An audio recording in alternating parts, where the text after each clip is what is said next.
What is going on, everybody? Hey, this is a special edition, a special live for those of you that are in the 75 Hard group. This is the Wednesdays, 12 Central Standard Time. We go live in the group called The Forge. Most everyone in the group is traveling today, or they're sick and feeling under the weather. So I'm going to come in and basically teach the concepts that we're going to talk about today. Our book of the month is The 5 Love Languages. And I just want to kind of highlight some of these key points. And then next week, we're going to have the group coaching session where we're going to talk and share and whatnot in the Forge. But this week, I just kind of wanted to share this along with the 75 Hard group as well. Thought all of you guys might get some value out of this. So the book of the month is The 5 Love Languages. If you haven't read this book, you need to check it out. There are numerous versions of this book. I've got my primary version on Kindle, but they've got the 5 love languages for men, 5 love languages for singles, the 5 love languages for children. They probably have the 5 love languages for real estate agents and 5 love languages for dummy and all these other versions. There's a lot of them out there. But the bottom line is there's 5 specific love languages that we have. There are words of affirmation, quality time, gifts, physical touch, and acts of service. And we all have, you may have one primary, but you could also have a close second as well. So you're not just limited to just one, but we all have one of these that we desire for ourselves. And then your significant other, your friends, your family, your children, they all have one as well. And it's important for us to know what these are. So as we receive, we can also give appropriately. Our most basic emotional need is to be genuinely loved and appreciated by another person. That's one of our most basic needs, okay? And the 5 love languages and being able to show your love to your significant other, your partner, your children, is essential. It's essential to making them feel loved, right? And reciprocating that love. And it's important to be able to know how to fill someone's love tank. So all of us, probably most of us in here are probably either married, have been married, have had a significant relationship. And what we all need to know is that when you fall in love with someone, that first 1.5 to 2 years of that in-love feeling, that's usually where people rush off and get married, right? That's becoming more and more common in our society, in our generations. We get married kind of quickly. And then about 1.5 to 2 years, that in-love feeling starts to wane, reality sets in, and that the real you starts to show up more often. And what's highlighted in the book is that in generations past, couples were more willing to roll up the sleeves and do the hard work to keep it together. Whereas in our generation now, we fall out of love and then we start looking somewhere else. And that's why we have the higher divorce rates and whatnot. So the intent of this is to kind of describe the love languages to you and give you some tools, some things to think about. So you can, once you're out of that in love stage with your significant other, you can start to fill each other's love tank. Keeping the emotional love tank is as important as keeping oil in an engine. If you fail to put oil in your engine, it's eventually going to seize up. It's going to lock up, right? And it's the equivalent of tending a garden. If you don't tend it and give the love, your garden's going to end up with weeds in it, right? So, and I've been there. I've had a failed marriage, and I didn't know about these concepts earlier in my life. I think that this should be something that they teach in high school. It should be something taught at a very early age, and it's very simple to do. But understanding the 5 love languages and learning to speak the primary love language of your spouse may radically affect their behavior. Okay.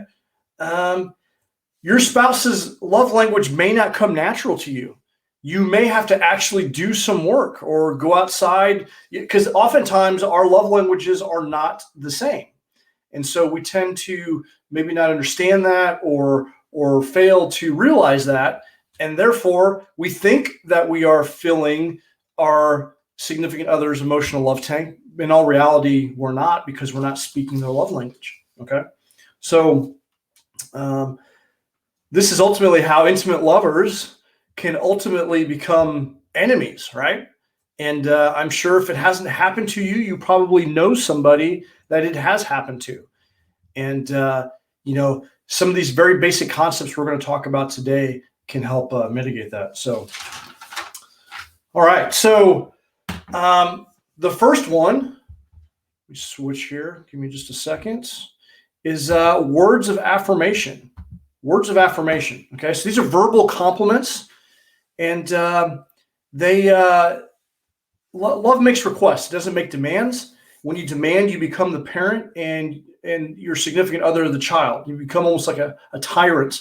So instead of, if you're making demands and not requests, you're not giving affirmation, and that other person feels belittled, right? So the deepest human need is to feel appreciated. So having words of affirmation, words that make them feel loved, compliment their strengths, is incredibly important. Okay. So a couple of tips to help with words of affirmation, okay, is to daily, compliment your significant other. What is recommended is you could make get a notebook, and write a list of affirmations. You see all these platitudes on social media, or maybe you see or hear someone else compliment someone, maybe in your social circle. You can keep a note, write that down, write down that compliment. And that way when you are struggling of something to say, or want to try to come up with something new to say, you've got like a list.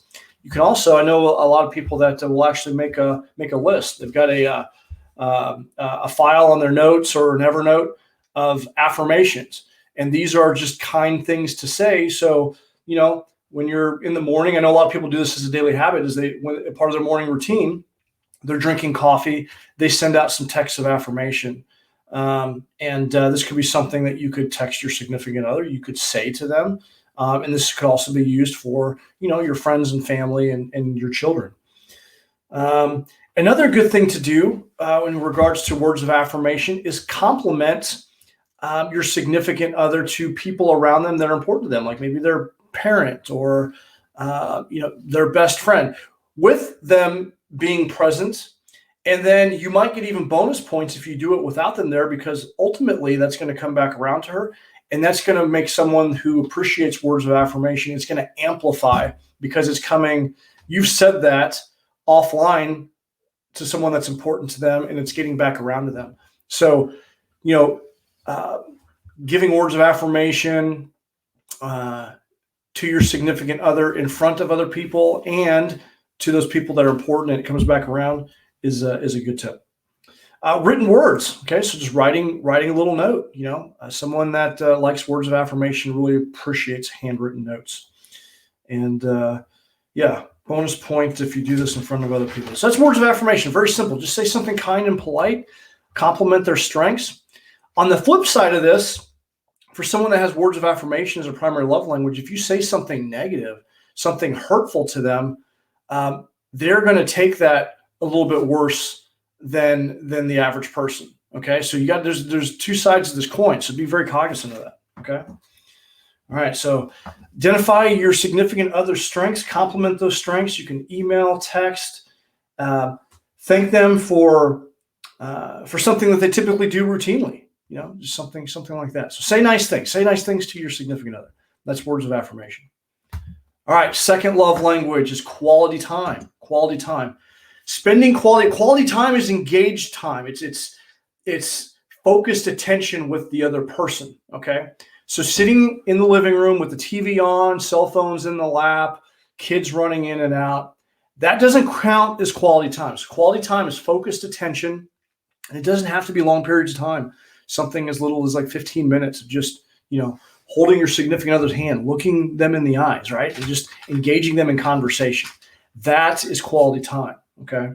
So living in close proximity, a lot of people live in close proximity, and there's like a roommate situation, and they're not truly engaged. Okay. Cell phones are a problem. TV is a problem. All of these things are distractions that are keeping you from being engaged in that quality time with your significant other. Okay, so be cognizant of that. And some recommendations, some things that you could do is play like board games. I took Lacey down to the coffee shop yesterday, impromptu, like, hey, get in the car. Didn't even tell her where we're going. We went down and got some coffee. We played Battleship. I won, by the way.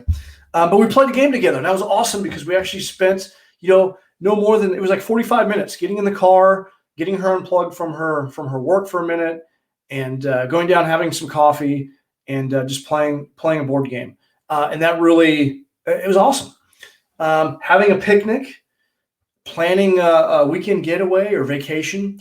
I like the book, the Family Boardroom Meeting, because the whole premise of that book is with your children and people that are important to you, you schedule out a 4-hour block of time, no screens. You basically put your phone on airplane mode, and that way you can take selfies and photos, but you're not receiving any calls or texts. And it's a way, and the person that you're doing the boardroom meeting with, they get to plan out the activities. And the only rules are there's no screens. So you're not going to go and watch TV together. You're not going to go watch a movie together. But and you'll be surprised at what that other individual comes up with as far as things to do. You're going to learn a lot about that. It's one-on-one time. I do this with my kids, and I've learned a lot by doing that. Taking a walk together. Taking a walk, you're getting some exercise, and it's a great way to communicate, unplug. It can almost be like a form of meditation, but taking a walk together is something simple activity that you can do to spend quality time.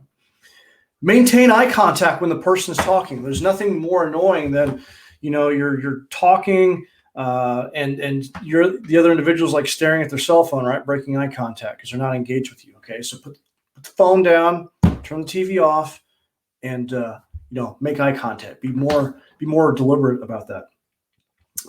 Don't listen to your significant other while multitasking. Okay, stop what it is you're doing. Make some eye contact. That's going to be incredibly important to someone that values quality time. And don't interrupt. Men are really bad about this. Sometimes we interrupt. We want to come in and solve the problems. We know exactly what our partners need to do, and we just need to sometimes just shut up. Just shut up and listen.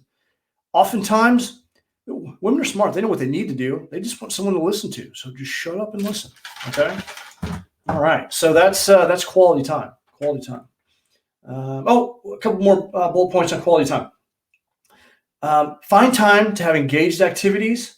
The ingredients for success for quality time is one person must want to do it. The other person must be willing to do it. And both parties understand why it is that they're doing something. Okay.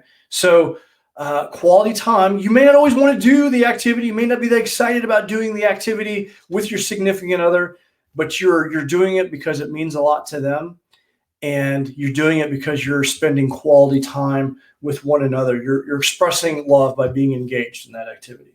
Okay, so a couple tips: get a list of 5 activities that your significant other would enjoy doing.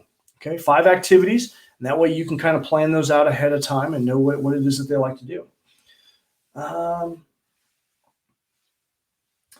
If you're distanced from your partner who values quality time, this often happens, right? You want to spend quality time, but there may be some distance. You can send a photo while you're doing the activity to the individual, and it makes them feel like they are part of the activity and they're not missing out. Okay, so that's just another pro tip. Plan a weekend getaway, no distractions, put the cell phones away, turn the TV off. Make time each day to talk about the day. Okay, once again, 15 minutes of time, looking at each other, no distractions, no cell phones, no multitasking, engaged eye contact. For someone that values quality time, they would appreciate that. Okay. Another tip is you can do chores together. Okay. So doing activities together, things that need to get done, not multitasking with other things, but just, doing the dishes together, maybe cleaning up the kitchen together, talking. That's a way that you can spend quality time with someone. And then spend time talking about the future, dreams, and goals and things of that nature. So that's quality time. All right. The next love language we're going to talk about is gifts. Okay. Gifts are a visual symbol of love, and they don't have to be expensive. On a wedding ceremony, in our culture, we exchange rings. That's a gift from one party to the other to express love, right? Gifts come in all sizes and shapes, but they don't have to be necessarily expensive. People that value gifts, you could go for a walk and pick up some wildflowers or a rock or stone or something, and if you give it to that person and tell them why you're giving it to them, they're going to feel loved. That's why people like scrapbooking. They have these moments of time, and they appreciate the moments. They create these scrapbooks because it's a memory, and it's a form of like gifting. And a great way to just keep a notebook of gift ideas. That way, when it's time for birthdays or holidays or whatever, those are times that we give gifts. But you can also randomly give gifts to someone that likes gifts. Maybe on a monthly or weekly basis. Keep track of something that they're interested in, because they're going to note that you've paid attention to them, right? So if they say, hey, they liked something, they had a friend that liked this gadget or gizmo or purse or whatever it was, take note of that. And you can get that gift for them later, and they're going to acknowledge the fact that you actually paid attention to them and listen to them. So gifts, pretty straightforward on the gifts, right? That one's probably one of the easiest ones to do. But for someone that values it, you've got to gift a little bit more, okay? Probably more than you do. All right. Physical touch, okay? So physical touch makes a person feel secure. And studies have shown that babies that were held more, touched more, in that all important early development stage, they have healthier emotional stability. So now, physical touch is not the same, especially for men.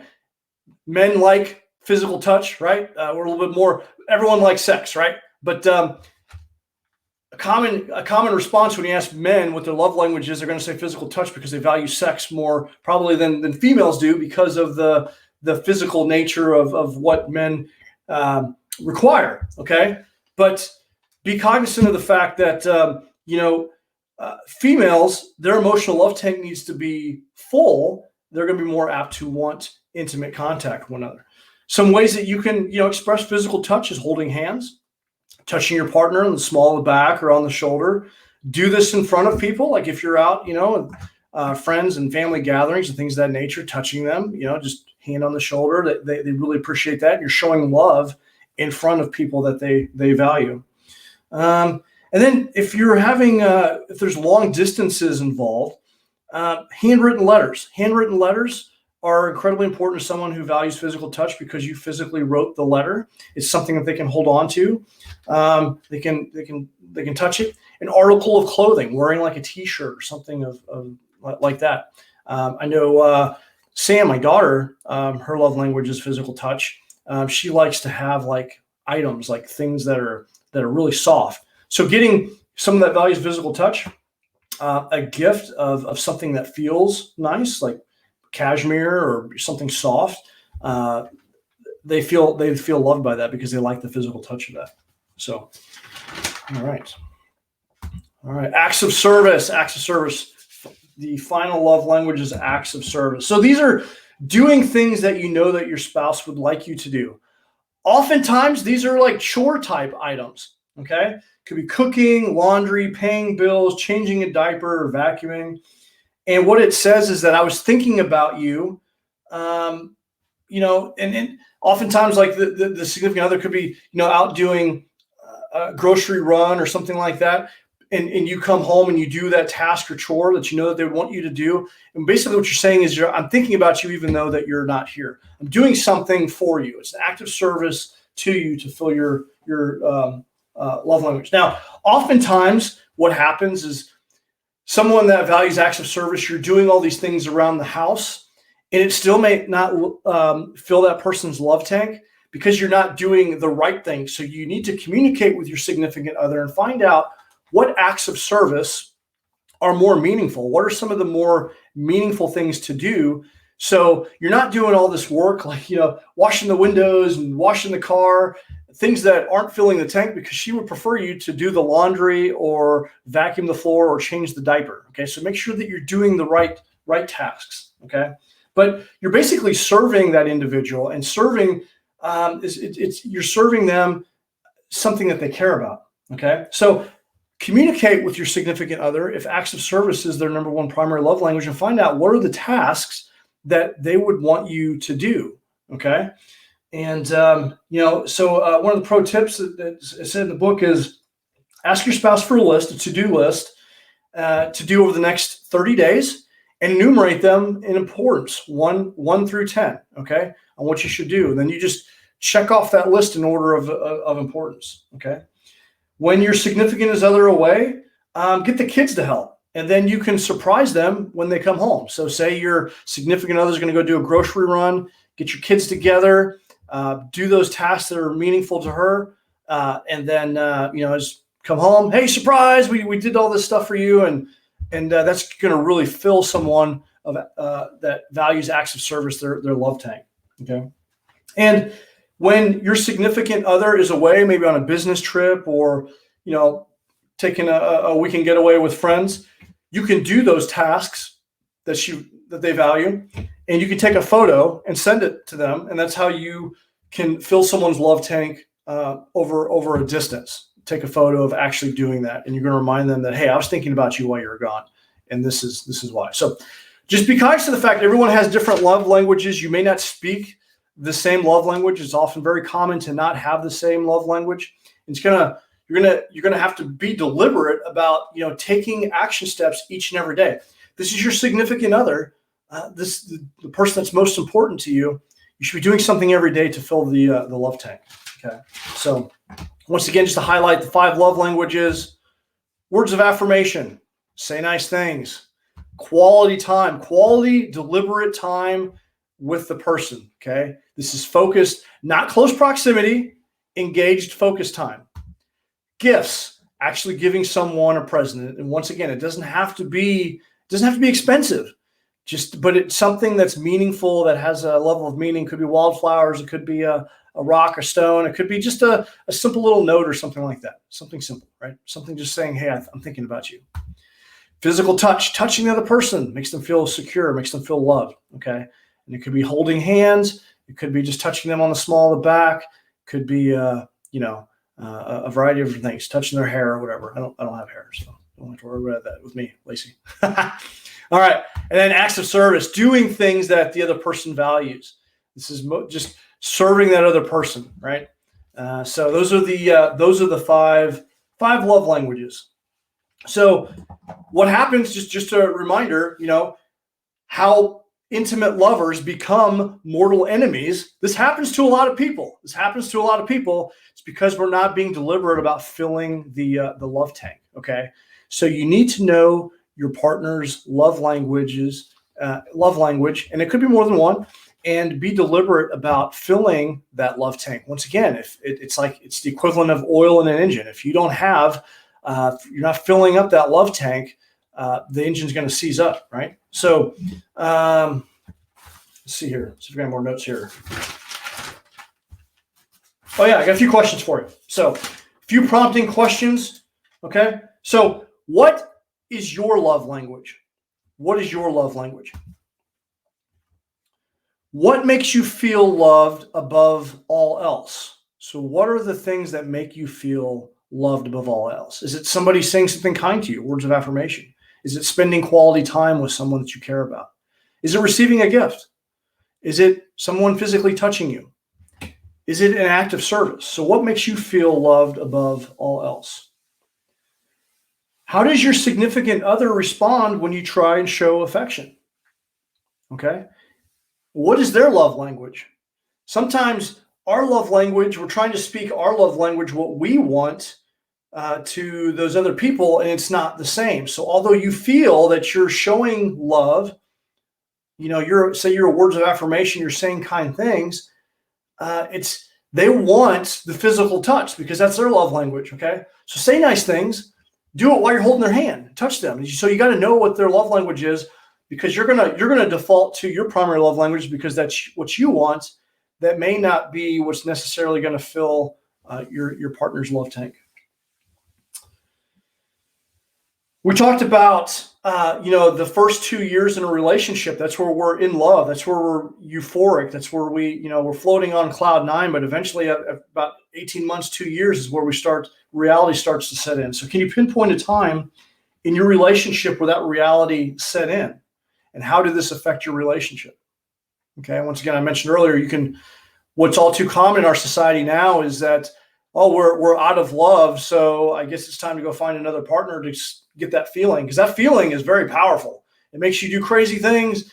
You're happy, you're elated. You start thinking you have all these chemicals, all this dopamine and whatnot in your mind, and you're not thinking clearly when you're in that love obsession period.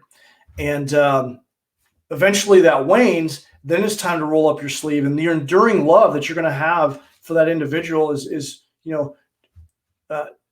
doing the love languages, speaking each other's love languages, and showing each other love and affection on a regular basis. Okay. What would you like most for your spouse to say or do, or what would be most important to you? What would really fill your love tank? And whatever that is, you need to communicate that to your significant other, because they're not mind readers. They need to know what would really fuel your love tank. Okay. What does your partner fail to do that hurts you so deeply? Okay. Is there something that your partner does that hurts you? And do they know this? Are they aware of this? Are you communicating that? The opposite of what truly hurts you is likely in line with your love language. Okay. Once again, like I said earlier, if you're a words of affirmation person and someone curses at you, it's gonna hurt you very deeply. Okay. If you're a physical touch person and someone hits you, it's gonna feel a lot worse to you. Okay. It's amplified. The opposite is amplified. And then in what ways do you regularly express love to your spouse? And then do you know what your love language is of your children? So if you don't know what your love language is, this is going to be the homework assignment for those that are in the Forge. And I would encourage you, if you're not in the Forge and you want to do this, I'll put the website in here. It's the www.5lovelanguages.com quizzes. Add that banner right there. Boom. Can you see it? Right there. All right. 5lovelanguages.com/quizzes. You can take a quiz. There's 4 quizzes in there. So there's a quiz for couples. There's a quiz for children. There's a quiz for teens. And if you're single, there's a quiz for singles. All right. So homework assignment is to take each one of these quizzes, and you need to know what your significant other's love language is. You need to know what your love language is. And then those in your immediate family, if you have children, you should know what their love languages are. That way you know how to speak their language. And I would encourage you to speak this language, try it for 30 days, really engage and be deliberate about the love language and see if the dynamic of the relationship doesn't improve significantly. Especially if you're in the book, it gives an example of basically a marriage that wasn't going so well, almost to a point of they were, mortal enemies. And if you or someone is experiencing that, I would highly recommend that chapter, because it talks about identifying that other person's love language. And the challenge was to do something each and every day for the next 6 months, despite every fiber of your being telling you not to do it because that person was in so much pain, and to see if it moved the needle on the relationship. And ultimately it did, because when you're receiving love, when someone is speaking your love language, you're going to start and begin to reciprocate love to the other person. Okay. So even someone that's having a challenging or a tough time in the relationship, that it works. Okay. So, all right. So that's a quick overview of the book, The 5 Love Languages.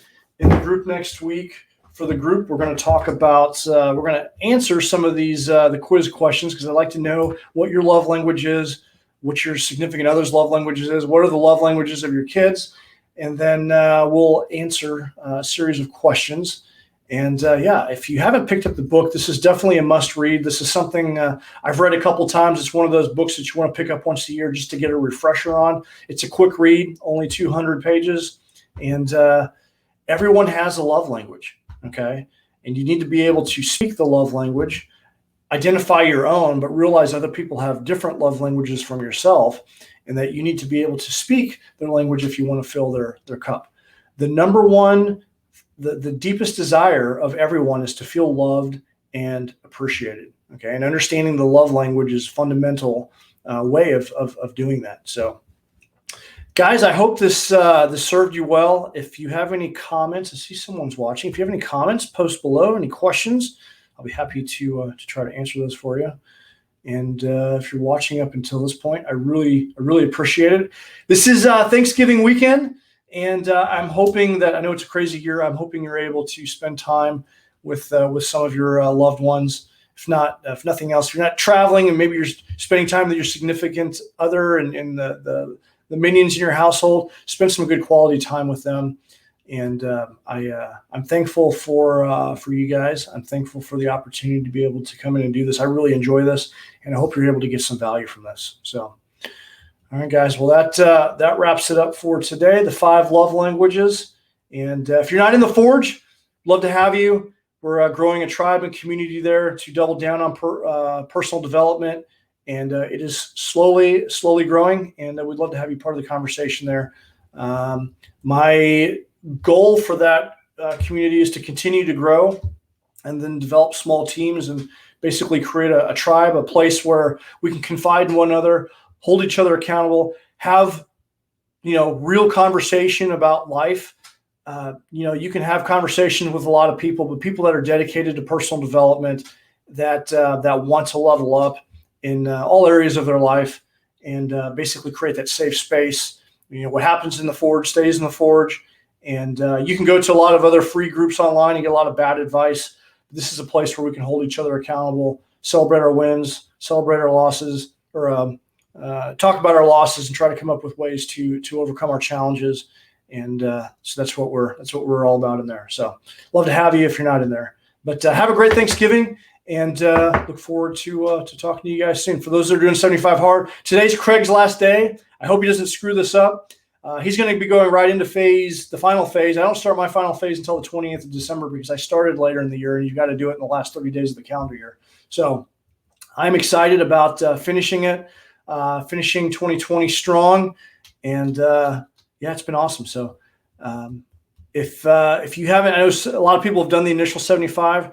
Are you going to be doing the 75 again next year? Is what I'd like to know. And if so, when? Pro tip. Don't, hey, how you doing? Pro tip, if you start 75 hard on January 1st, you'll be doing the final phase on December. So your holidays will be spent taking cold showers, reading books, doing a lot of tasks day in and day out, like Craig is going to be doing. So it'll be interesting to see. Although it's not bad, just take note of that. So, all right, guys, I'm out of here. Great to have you on board. And we will talk to you guys later.